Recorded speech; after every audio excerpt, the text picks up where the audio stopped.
என் husband கெட்டு போறதுக்கு பாதி காரணமே நீங்க தான். ஆவுனா வந்துடுறீங்க ஃப்ரெண்ட்ஸ்னு. மா சும்மா சும்மா உன் ஹஸ்பண்ட் கெட்டு போறதுக்கு காரணம் நாங்க தான் சொல்லாத.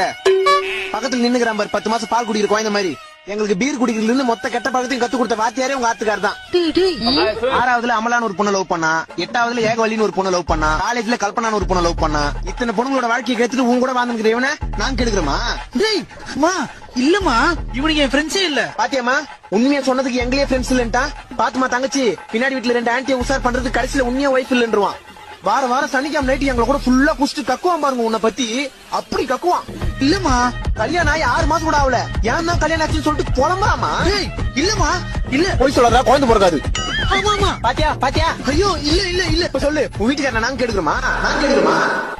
இல்லனா ஆனா 1000 தான் இருந்தாலும் சரி அவனுக்காக ஃப்ரெண்ட்ஸ் நாங்க கடைசி வரை இருப்போம். எது வர மச்சான் எது வந்தாலும் உண்மையை சொல்லிடணும். நண்பன்ல